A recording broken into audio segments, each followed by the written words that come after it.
Today, I'm going to walk you through why I think Adobe's new Lightroom Classic update with masking version 11 is so cool, so powerful, so easy to use, something you absolutely have to check out. Plus, I'm going to share my favorite new photo editing accessory, which is a light, but a really cool light from BenQ that's made just for photo editing.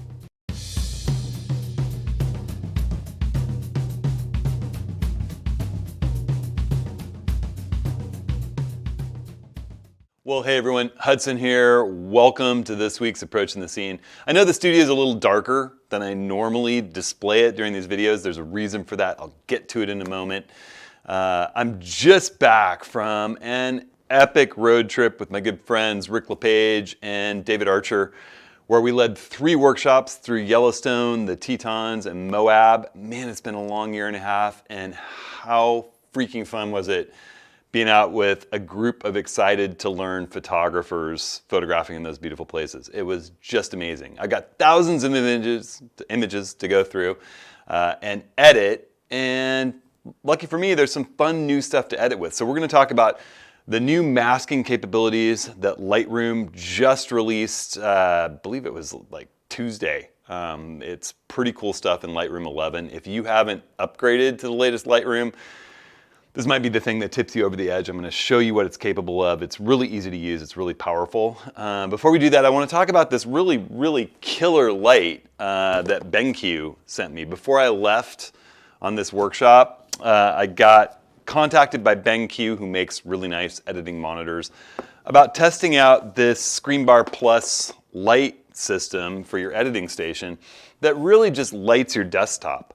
And so we'll talk a little bit about that. Again, you know, as with all my videos, if you look along the bottom, you can click and watch or rewatch whatever section of this video that more interests you, or you can go in to the Show More section, see the full description of the video along with timecode links to the part of the video you want to watch or rewatch and links to everything that I'm talking about. Those links help me out. You can always find them at hudsonhenry.com/ATS-links. And those, again, thanks everyone for using those links. They help my family and I, and also thanks for sharing, liking, and subscribing to this channel. It makes a big difference. All right, everybody. Oh, one more quick announcement before I jump in with these cool editing tools. We're having office hours on October 16th. That's a Tuesday, 10 a.m. Pacific. It's going to be an open Q&A about anything photographic. So when you go to hudsonhenry.com/office hours to sign up, drop a question for us. We'll take them. And we'll go through some of the most fun images from these workshops that we just ran. It was a blast. Okay, so I'm going to jump in. I'm going to talk about this BenQ light. They actually asked me if I wanted to road test it, and I gave my stock answer, which is I don't do reviews for money. I won't guarantee I'm going to put the word out about your product. I'm willing to check it out. If I love it, I'll share it. If I don't like it, I'll tell you what's wrong with it. That's my stock answer to people wanting me to review products. And I got home from these workshops just a couple days ago. I've been editing. I put this light bar up. It was simple to install, and I love it. So I'm going to share it with you. It's about 139 bucks. It's not insubstantial, but you know, I like to edit in a darker studio than you see me typically cutting these videos. You know, I black out my windows. I have shades that pull down as well as curtains that go across, so I have no backlight behind my monitor when I'm editing photos. I tune down the lights, and I tend to kind of edit in the dark. Sometimes it's hard to see what's going on my desktop. And this light that BenQ's made is specifically for people like us. It literally comes with this nice little controller. It's a dial that if you push the center up, turns it on and off. And I think if you look at me right now, you'll see my face and eyes aren't being illuminated. It's not shining in my eyes whatsoever. It shines down on the desk in this narrow beam, and it also doesn't illuminate the monitor that it's held on. It's really simple to install. You just open the thing up, drop it onto the top of your screen like a webcam, essentially. It fits better on the newer, thinner screens than it's going to on your older, bigger monitors like my NEC multi-sync monitor right here. That's why it's over on the left on my Dell UltraSharp monitor. You can see which monitors I use in my ATS links, as with all my other editing gear. The dial that you push to turn it on is it basically splits into 2 cords coming off the back. One goes to the dial, one plugs into USB, and it just powers off USB. And the dial turns up the intensity of the light, turns it down. I actually like it at its lowest setting. And then there's a button that you press and it flips it over to color temperature, and you can turn it daylight if you're in a daylight balanced mood, or you can turn it more tungsten. I like it kind of in between. So it's really just that simple. It lets you keep your room dark as you prefer for editing and really getting a good view of your color calibrated monitor while you work on your images, and yet see everything that's going on at your desktop without interfering with either your screen or your eyes. It just puts this perfectly shaped little bean. Again, I'll put a link to it in the video's description. It's a BenQ Screenbar Plus. It'll also be in my ATS links page, hudsonharrier.com/ATS links. It's about $139.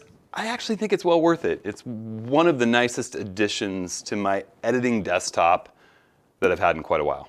All right, so let's pivot. I'm going to turn the lights up in the studio. We'll talk just a real quick little bit of Nikon stuff, and then we'll go into all the cool new stuff in Lightroom. I'll do some editing, and I'll show you how the masking works. All right, so I got the lights turned up in here to a level I would normally not do editing. I get a little glare off the screens, and it's much brighter than I normally edit. But we're going to jump in. We're going to do some Lightroom editing. Really quick, before I do that, a preview of some things ahead and a little quick discussion on the Nikon Z9 and 100-400, which were announced the morning that this video goes live. Right now, as I film this, there's kind of a countdown timer to the announcement. Assuming that there are pre-orders available, if you want to pre-order either of those, I'm putting links in this video's description. Those links help me out. I appreciate your using those.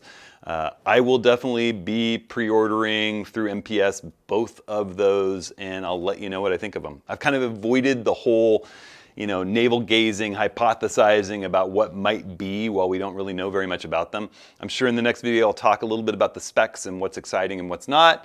And then when I actually get them and use them, I'll talk about them. On that note, I'm actually playing around with some fun new Nikon gear that was waiting for me when I got home. B&H sent me a ZFC with the really cool 28-2.8 lens to review. It feels so nostalgic in my hand, like my old FM film days, that I've really been enjoying it. And as I get some more sample images and shoot with it a little bit more, I'm going to compare it with the Nikon Z50, and I'll do a real lens analysis of the available APS-C lenses, the 50-250, the 16-50, and this new 28-2.8 lens. And I'll let you know what I think of both cameras. I can just tell you that this is fun, nostalgic, and absolutely something I'd consider advising someone just getting excited about photography to try out, just because it's so beautiful and it's so fun. I'll also be quickly soon talking about a much more burly sort of video professional capable fluid head that I would recommend to people who are looking for a little burlier head than my beloved 500 AH that I recommend for most still photographers. It's a heavier weight system. It's from Sachtler. It's brand new. I also have one of those on loan to review. So there's some fun stuff coming up to take a look at. All right, so with those notes out of the way, let's jump in here and let's have a look at some images from Yellowstone, the Tetons and Moab, and talk about the brand new capabilities that we've got in Lightroom version 11 to do masking and some new high-level develop capabilities. So let's jump in here. I photographed the Milky Way with my workshop crew and some constellation blue hour work over Swan Lake in Yellowstone. And as I was creeping down there to photograph the Milky Way, there was actually a swan on the edge of the lake unexpectedly. I didn't have a long lens with me, so I sort of crept up really sneakily with everyone. We were careful not to directly approach and got pretty close with my 50mm lens. And I got this nice night scene, and I'm able to do some work here and develop, pull the highlights back, keep the sky, push the shadows up, get some detail in the goose. But I want to show you what's possible with this new menu. You see things look a little bit different up here. You've still got your crop, which you could hit the R key to get. You've still got spot removal for dust or a little bit of light cloning. You got red eye removal. But now, instead of your normal local adjustment tools like the brush and the elliptical local adjustment tool and the graduated filter, you have this masking button. So we're going to go ahead, we're going to open that, we hit that, and all of a sudden you got a whole series of things that you can do. There are new ways to create masks and a new way of working with them that's way easier and more powerful than in the past. So for this, I really want to just work on this goose and make this goose stand out. And I'm going to go ahead and just hit this button, select subject. And it's thinking for a second. And just watch what happens. Boom, it shows me in red. I have no adjustments made. It shows me in red, you know, what it's selected, the goose. And it's done a spectacular job, even selecting its shadow right here. If I go ahead and click on that, it shows subject 1, which I could rename, you know, goose if I wanted to. I could rename the mask I want goose if I want, or subject, like so. Boom. And I can do some pretty fun things. If I click on that subject and I see that sub-mask, you know, that it's selected, I could invert the mask and select everything but the goose to work on the entire scene except the goose. I could go in here and I could duplicate the goose mask and create another one and then invert that so that I have one for the goose and one for the background. I can create all new masks, and I can create masks by selecting the subject, selecting the sky, brushing a masking, using the gradient tool like we're used to, using a radial gradient. That I called it elliptical, but it's radial. I can select one from a color range by selecting a color that I want in the image to create. We'll talk about some of this stuff. Or a luminance range, just, you know, pretty amazing. So right now we're going to work on just this goose. And the minute I'm just going to click out of here, I can show overlay or not show overlay. Show overlay is on by default if you have no settings done. These are all settings that are only going to affect the mask. The mask is like a mask in Photoshop or on one layers, where what's black is not applied, what's white is applied. So let's say we just wanted to boost the shadows of our goose. The minute I start changing things, it shows me the underlying image. It turns off that mask overlay. And now all of a sudden, I'm just bringing the shadows of the goose up. I could bring its exposure up just a little bit. I don't want to overdo it and make it look fake. I can take the contrast, boost its contrast a little bit. I could sharpen it up just a little bit by using a little bit of clarity, just a smidge, maybe a little bit of texture, just to make that goose sharp and stand out. And now, you know, if I turn the masks off, that's what we had, that's what we have now. Talk about making it pop. I mean, there you go, boom. And you could go in here, if you want to, you could subtract with a brush, with a linear gradient, with a radial gradient. You could add with a brush, with a linear, you can add to this mask and you see the little representation of it and you get this little thing here. There's no more dots out here on the landscape. If I create a new mask and I say I want to do a linear gradient that's really just applying up to the sky, well, now all of a sudden you see there's two masks here. I've got a linear gradient and I've got this mask down here that's the subject. I can work on either one of those. I can hit the delete key and delete that sky mask. So there you go, powerful stuff. You know, now there's no real need to vignette this image. Our subject stands out. It's almost as if we were able to light that swan. Pretty cool stuff. All right, so let's jump in. Let's look at this applied to maybe something a little more complicated. You say, well, the swan's really isolated there. Sure. Let's take a look at this Rocky Mountain bighorn sheep down in the river by the entrance. I'm gonna do essentially the same thing here. You know, I've done a little work. I've pulled the shadows up a smidge. I've reduced the highlights to have all of the whites and highlights in the water held in. But let's go in, let's try selecting this one as a subject. See how well that works. I'm gonna go ahead and select subject. It's a little more complicated with that rushing water background, but look at that. It just nailed it. Maybe it missed a little bit of the hoof. Here's where you could go in and you could hit add, and I'll just take my brush and the same kinds of settings that you have here for the brush. You can pick its size, how much feather, is it a nice soft brush, is it a hard edge brush, auto mask, am I painting in 100%? And I can adjust with the bracket, big bracket or right bracket. Oh wait, sorry. I can move my size a little bit while I'm out here, and I can make the size smaller and larger just with the left and right bracket keys. And I'm just gonna make sure that that hoof with the auto masking is painted in there so it's being adjusted too. I mean, why not? And now anything I do to this ram is gonna be applied only on the mask. So I could increase the exposure just a smidge, you know, maybe a half a stop. I can take the shadows up a little bit. I can take the blacks down just to create more contrast and interest.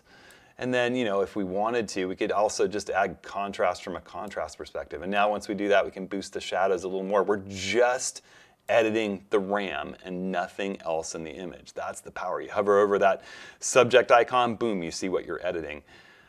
that easy, guys. This is some really powerful stuff to integrate into Lightroom for raw processing. I mean, you're getting all the ability of the raw processor to do this work, which is just super cool. And I like to minimize my film strip so I have a nice big view when I'm working. All right, so, you know, again, turn the mask off, turn the mask on. Really powerful stuff, really powerful. All right, let's jump back into the grid view. I thought I'd do one with sky. We'll kind of test what happens with the sky here and maybe invert it. So let's jump in. This is in Moab at Double Arch, one of my favorite places to do sunset.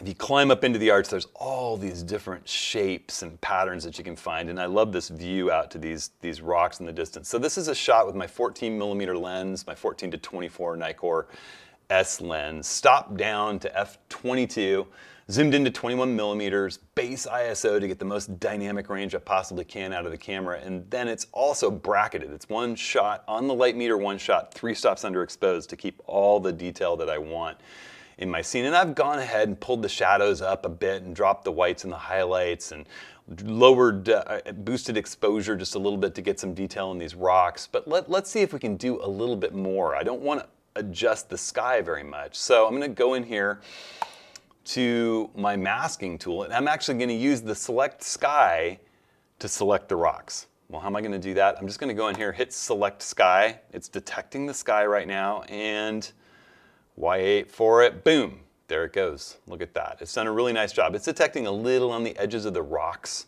Not a big deal for me. If I wanted to get rid of those, I could hit subtract. I could use my brush and I could run in here and just kind of paint it out if I wanted to. Again, it's not a big deal. I'm actually not going to do that. I think it's basically saying the brightest part of my scene, so it doesn't matter to me for what I'm about to do. Now, what I do want to do is hit this button on my mask. And what I want to do is invert. Actually, I need to go to the sky mask. You can't do it on the upper. If it's not opened up what you use to select the sky, you can click, and all of a sudden you see that submask for sky. Now, when I click the 3 little dots beside that, I can invert that mask. Now, all of a sudden, we have the sky is not being affected and only the rock is being affected. So now when I go in here, I can boost the exposure a little bit in the rock without affecting my sky. I could bring my shadows up a smidge. You know, I probably am going to do this actually without boosting exposure. I'm just going to bring my shadows up a bit. I'm going to bring my highlights down a little. I'm going to bring up contrast or reduce contrast a little bit, get some more shadow detail in there. I could add a little texture, add just a smidge of clarity. A little goes a long way with this stuff. I could boost the saturation just a smidge without affecting the saturation in the sky. You know, I go ahead and turn that off. It's subtle, but a big deal, and without really affecting that sky that's so important to me. Very, very, very cool stuff. All right, so let's jump back out. Let's do one more. We're going through Moab here. Some fun stuff happened there. We've got into the Tetons. We had some great times with moose and pronghorns and beautiful light. We photographed the Mormon Row one evening where there was a bit of cloud cover coming in, and then we photographed it literally the next day after some snow came and the clouds lifted and we saw the Grand Teton. And I've already gone through and done some editing on some of these, but this one of my good friend DC, I want to jump in and show you just how it can almost be like suddenly you have an assistant out there with a speed light lighting your subject in the landscape, being able to use these tools. So I'm going to jump in here. I'm going to hit the masking button. Once again, I'm going to select subject, and you're going to see it detect and grab DC. Boop. Did a really nice job of that. You know, you could go in and fine tune it. You know, I could zoom into 100% and paint this area out behind him, but I don't think it matters for what I'm about to do. I am going to brush in his hat just to kind of add it. I have that same setting we were using a moment ago where I'm brushing it at 100% with the auto masking turned on.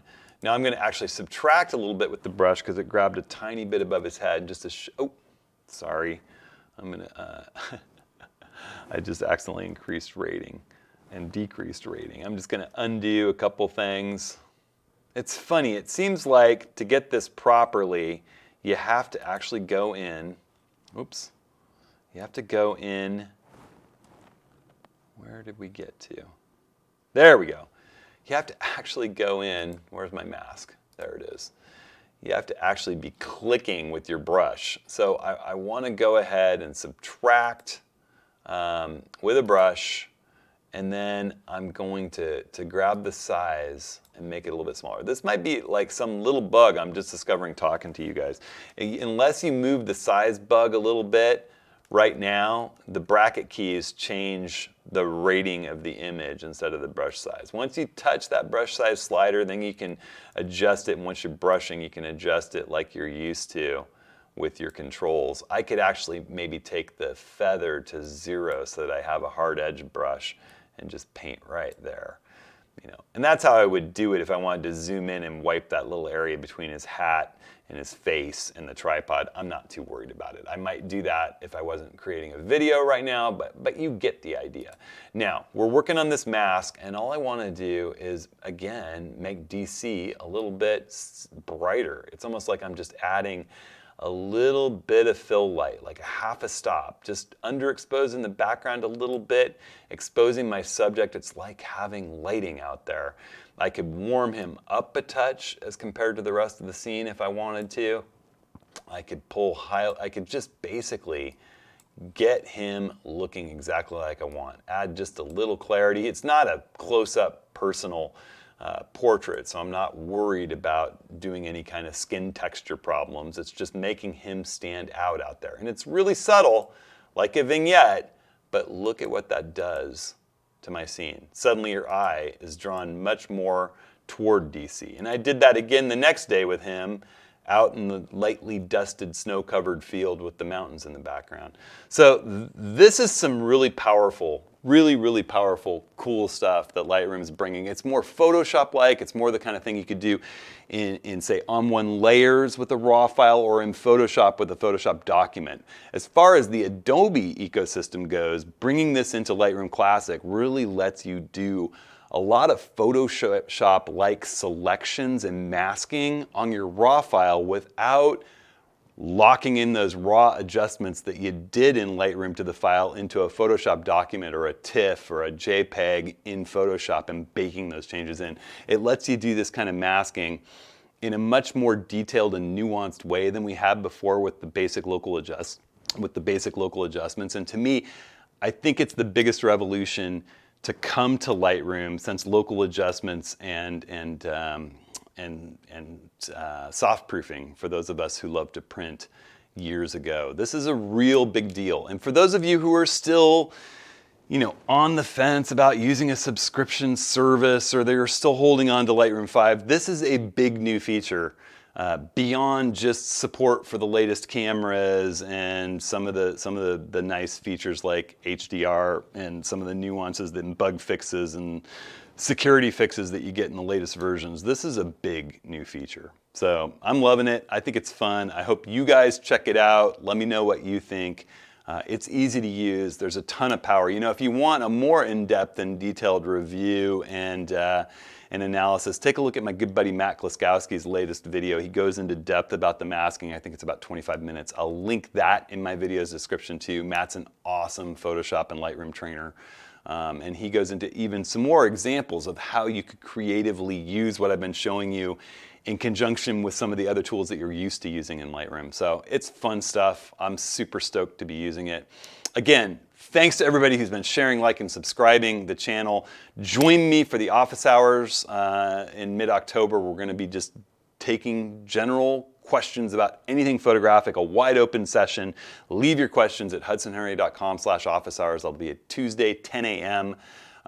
Also, if you're going to pre-order a Z9 or a 100 to 400 or both, I've got the links in this video's description. It helps me out. You can always find all the links to all the things that I use at hudsonhenry.com/ATS links. Thanks so much, everybody. It was an amazing road trip being out there with friends photographing again. It felt so good, but it's also nice to be home with the family. Halloween's this weekend. I hope everyone stays safe, has fun, enjoys the holiday. and we'll see you next week.